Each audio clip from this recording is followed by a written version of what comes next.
you kicking it with Tobe, huh? Yeah, you kicking it with Tobe. What? Yeah, you kicking it with Tobe. The latest podcast, you know? Yeah. Kicking it with Tobe, huh? Yeah, you kicking it with Tobe. What? Yeah, you kicking it with Tobe. The latest podcast, you know? Yeah, hold on. I'm not done. Yeah, you're kicking it with me, and I got the Kobe's on my feet. Oh my God, let me stop playing. Let me stop playing. What's good, wonderful people of the world? My name is Toby. You are kicking it with me. So I have not put out a podcast in a little bit. It's okay. It's okay. I've been grinding. I've been busy. I've been moving. Your dick. No, but anytime I come on here and give you guys a podcast, give you guys some words of wisdom, it's always something good. And today we're going to do a different podcast. I've gotten these soul cards. It's to unstuck yourself. And I've gotten these as a gift from a very, very great person. And my roommate and I have been picking cards. And honestly, I just want to share these cards with you. Let me tell you what they are. The key to getting unstuck isn't in the finding the right answers. Rather, it's a matter of asking the right questions. I like that. I like that a lot. Now, these questions aren't mere bridges, one pleasantry to another.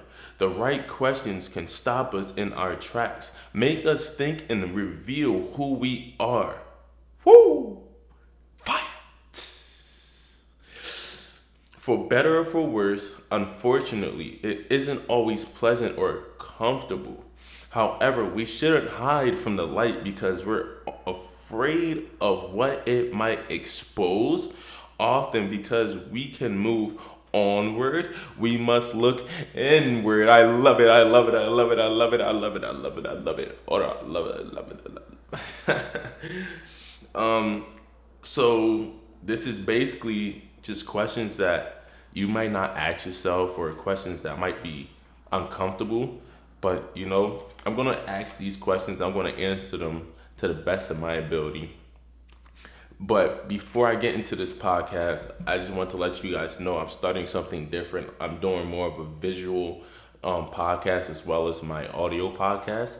I'm actually going to be starting up my own YouTube channel where I record all of my podcasts and just put them on YouTube.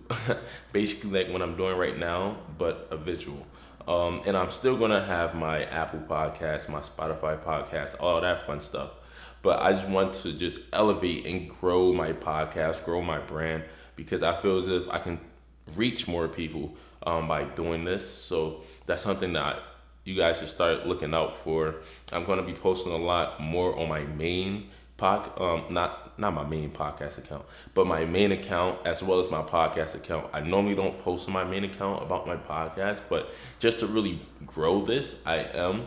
But this is going to be the first. Actually, it's going to be the second, because the first one I did when I was back at home. And it was for one of my early podcasts. But my friend recorded that one, and I'm doing the recording for the rest of mine now. So I know I do not have the best space to do it, but I'm doing what I can for the time being until I can find a designated space for me to record my podcast.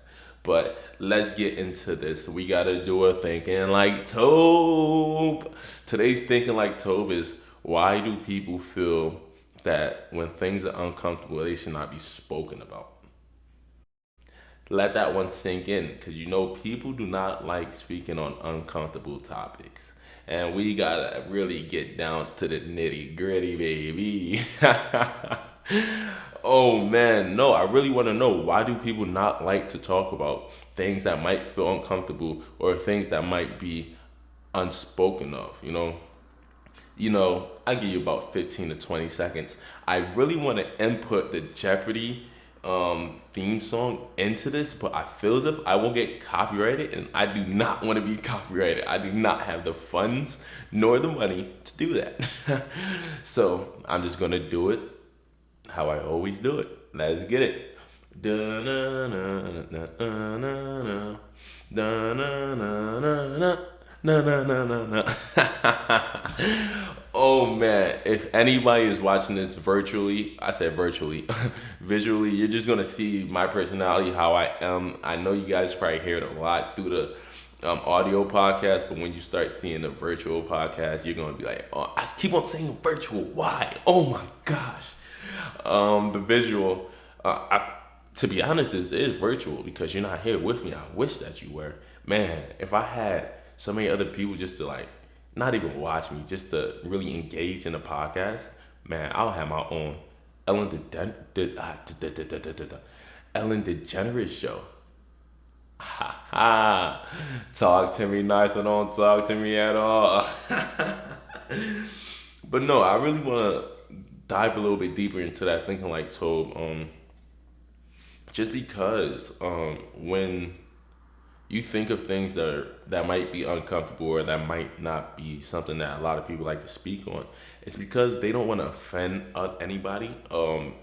And in this world that we're living in, is to a point where you have to watch what you say, and it's understandable why. But at the same time, you don't want to hold back on your thoughts. You don't want to hold back on who you are. You don't want to. So it's one of those things that it's a very sticky, touchy subject, and I just wanted to put that in the front of people's minds that it's okay to be different. And a lot of people might feel uncomfortable doing things different, saying things differently. Be respectful though, and really take other people's feelings into account if you're going to speak on things that might not be the most comfortable subjects or most comfortable topics. And I start to see that, me, I'm a big sports guy. And, that's really a conversation that's being really spoken of in sports, diversity, inclusion, all of those things. Those aren't topics that are like easy to talk about, but we have to have those conversations, and we have to have those conversations very respectfully. And that's just something that I really want people to really think on and just think about and just like really start speaking on things that might be unspoken. But let's get into these soul cards. I have four. These are ones that my roommate and I have already picked out. So I'm just gonna go over each one. We'll probably just do 5 minutes per, depending on how deep I get into it. But first one is a good one. What are things your ego has kept you from doing or becoming? Man, honestly, when I think about this, I just think about what have I stopped myself from being great from. And honestly, it's really difficult to really think about that just because I do have an ego to a certain extent, but I'm also very humble. But I feel as if things that my ego has really held me back from is just relationships as well as um, allowing myself to trust others. So what I mean by relationships, I mean more so in a romance type of way because I feel as if just from my previous history, my ego has been hurt, and I feel as if with that, it really, really, really impacted the way that I see relationships down the line. Honestly, um, I felt as if since my ego did get hurt and it got hurt really badly, I feel as if my ego just somehow, some way rose through the roof. And that's one of those things that I need to realize, hey, my ego is too high. How do I bring that down? I don't know how I bring it down. I've been listening to podcasts. I've been doing all of the things that I should be doing to figure out the ways to bring it down. But I feel as if that's really has have hurt me when I've been either talking to a girl, dating a girl, and I need to know that I'm wrong sometimes. I need to know that things that I'm doing is not right. Because if you don't tell me that, then I am not going to really know that. And if you do and I don't listen, then that's me being hard headed. That's me being stuck in my ways. That's me letting my ego get the best of me because I feel as if I'm always right. And that's something that I really need to just really work on just because you miss out on so many things, so many great people, so many great connections, relationships when you let your ego just get the best of you. And honestly, that's you don't want to live life in regrets. And I don't say that I'm living life in regrets, but I'm saying I'm living life in ways that I know I could have went about things differently. I feel as if that's the best word, the best phrase actually. So let me get to the second part. Second part is just me just not being able to just, how do I put this? Take chances, because I let my ego just get the best of me. So when I say like by me taking chances, I feel as if by me taking chances and trusting others, um, I feel that I've been trust is one of those things that if you have my trust, you have it forever. But at the same time, it's hard for me to start trusting people just because of, everything goes back to the past. That is what really shapes a person, is by what they've been through, and what they are going through. So if you've grown up in the past where um, you didn't really have the loyalty, you didn't really have people around you that were trustworthy, then you're going to start growing up and having that same feeling. So, how do you break that? That's my question. How do you break things like that? And you're actually, I believe, I'm going to make this the second card. And it just goes down to vulnerability. The next card is what scares you the most about vulnerability. And you see how I just, ooh, that glided. It was smooth.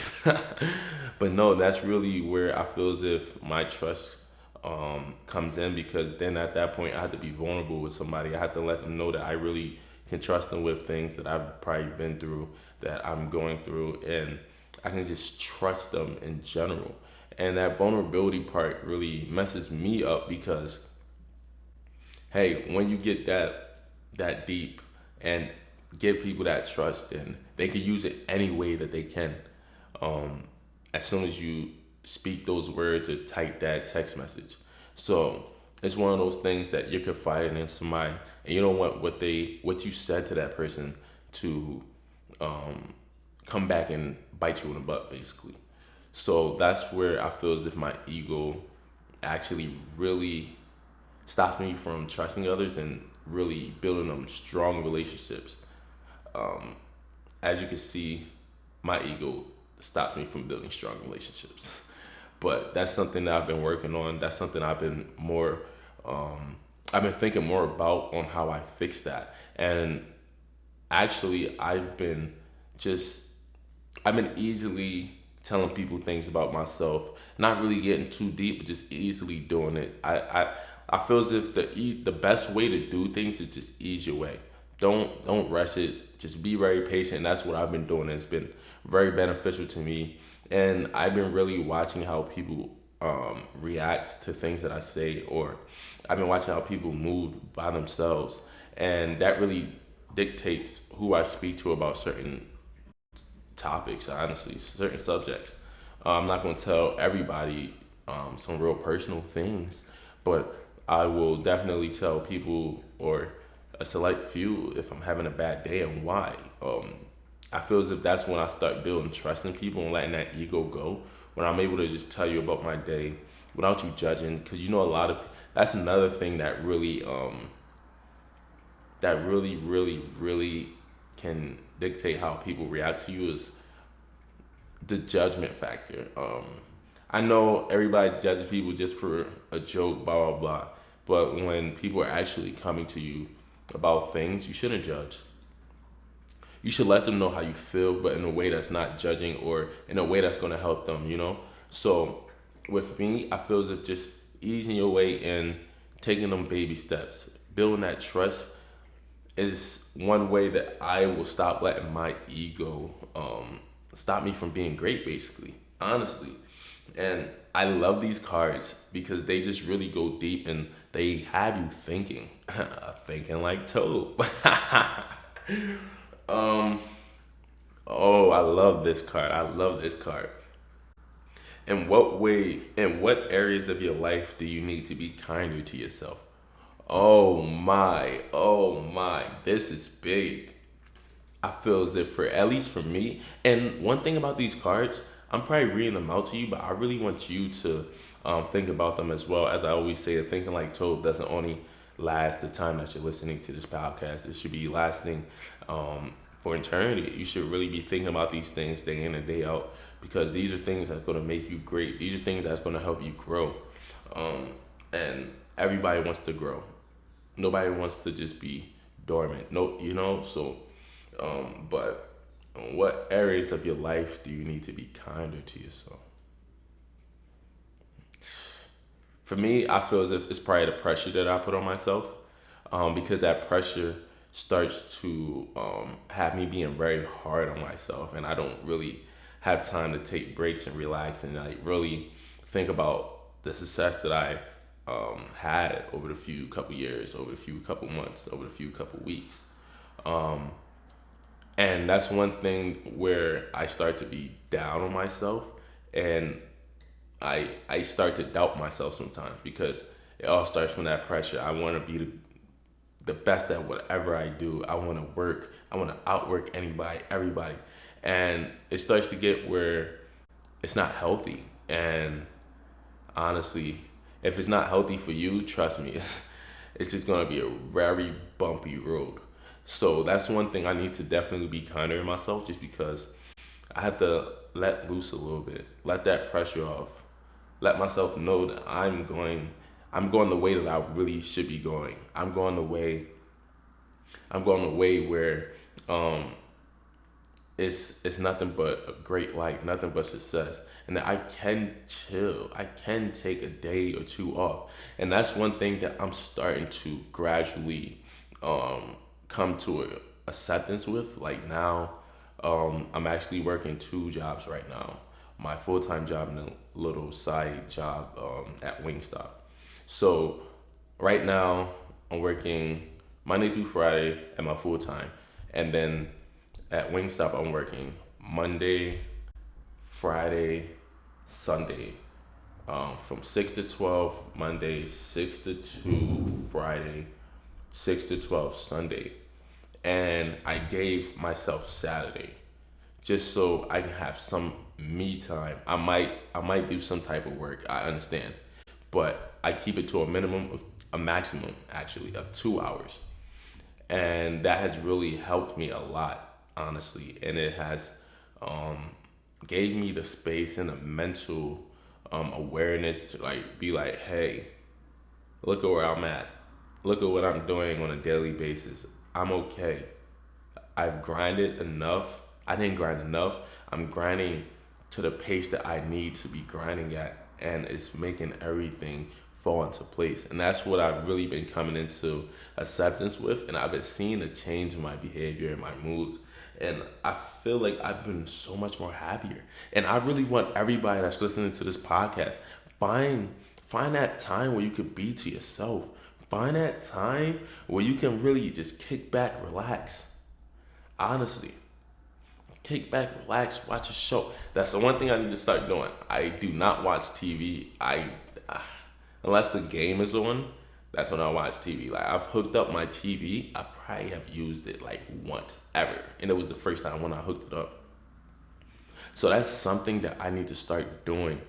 Just really showing myself that acceptance. Because when you take time to yourself, when you take time to recuperate, when you take time just to build that energy back up, that's you showing yourself that I want to stay healthy. I want to be healthy.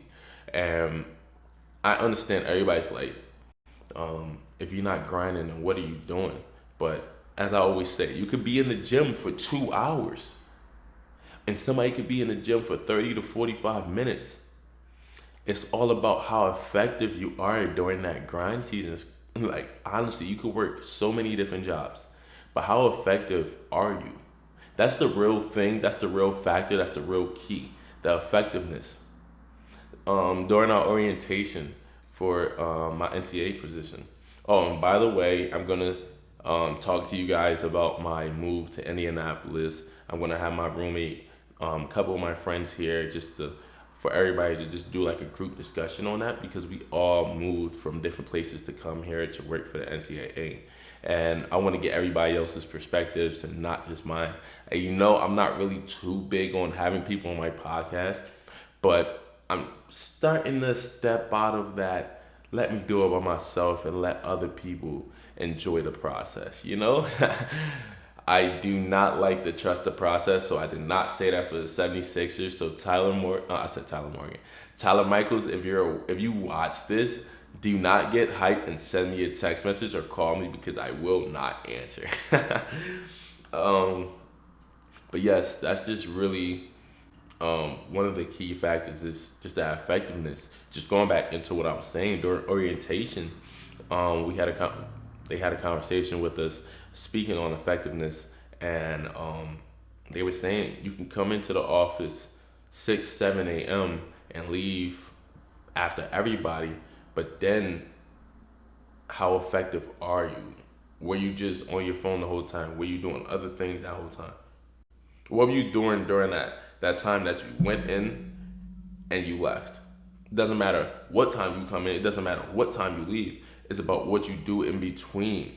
So that's where the effectiveness key comes in. And if you're not really being effective, then there's no point in you saying, "Oh, I'm grinding, I'm doing this." No, you're not. You're trying to put on a front, bro. Hey, that's not what we doing over here. But my last card is: have you ever thought of yourself as a perfectionist? How has professionalism hindered your growth? Whoa, as I just was speaking on, just that ego, that pressure that I put on myself. I put so much pressure that I want to be perfect in everything that I do. You should have seen, just to set up this camera, it literally took me like an hour because I wanted the right angle. I wanted it was, but I feel as if being a perfectionist is not always a bad thing. It just shows that you want to pay attention to detail, and that's the one thing that could either make or break somebody. It's just that detail factor, but it starts to get it starts to hinder you when you're literally spending too much time on detail. And what I mean by that, it shouldn't have taken me an hour to figure out the right angles and everything. Um, and the thing about it, I had the right angle so many different times. It's just that I was seeing if I can get something better. And that's where it starts to mess with somebody. It's when you want to get something better, when you're looking for more. And honestly, being perfect, a lot of people like to look for more. They like to look for more ways to figure out a solution, which is not always bad, but at the same time, you're wasting time. And one thing I've learned working with the NCAA is that time is the biggest virtue. Every second that ticks, you better make that worth it. But no, that's something that I really feel as if being a perfectionist, you spend so much time on trying to find more when you probably already had the best option or a very great option. And what a lot of perfectionists tend to do is they might have one great option and then try and find other ways and then go back to that first option, to that great option. So you spent more time trying to find other ways that you did not like just to go back to the one that you did like. And honestly, you just have to trust your gut. If you feel as if you're content with that first thing and you fine tune all the details, you get all the focus, everything, then that should be great. And I feel as if you really want to be a perfectionist, be a painter. Be a painter, because painters, every stroke, everything has to be perfect. Everything has to be detailed. Be an architect. Do things like that, but don't take that perfectionist or that perfectionism to your everyday life. Don't do it when you're trying to find your friends. Don't do it when you're trying to find a soulmate. Because then you're going to be looking, as I said, trying to find options. You're wasting your time because you could have already probably had that person or that friend that was great for you, but it wasn't perfect. Nothing in life is perfect. As you can see, when you look at Lysol wipes and all that stuff, it says 99.99. It doesn't say 100 because nothing in this life is 100, and you have to really realize that. And honestly, if you want to be a perfectionist, keep it within your job. But remember, don't waste too much time because time is a virtue. Don't be perfect with your friends because your friends aren't going to be perfect and neither are you. That's what a lot of people have to come in acceptance with. You're not perfect and you have to be okay with that. You have to. Like honestly. But yeah, that's just my thinking like told. That's my take for today. Think about the things that you might not think about on a daily basis. Or you might think about them, but you don't go deep into them. You never know. Reading these cards, they have helped me. They have helped me realize things that I never really realized about myself. And that's things that this podcast is for, giving a space where everybody can be open, giving a space where we can speak about things that might not be comfortable about speaking on. Um, Speaking on things that you can keep your mental health healthy, that you can keep your drive, your passion, your dedication. You know, that's all that this podcast is about. That's all, and bringing us together as a family. That's the key aspect for me, the family aspect. I love family. I love all of that. And that's really what I want you guys to really get from this podcast. And hey, if this is your first time listening to my podcast or watching my podcast, please subscribe, leave a comment, follow me on Instagram. My Instagram is kicking it underscore with underscore toe. If you're watching this, I'm going to put it in the description. But I really want you guys to just sit back, relax, and think about all the great things you have done in the past years, months, weeks, days, because you're great. Honestly, you're great, and I want you to realize that you're great. But no, as I always say, let's get it, let's go. Toe bout. Yeah, you're kicking it with Toe, huh? Yeah, you're kicking it with Toe. What? Yeah, you're kicking it with Toe. The latest podcast, you know? Yeah.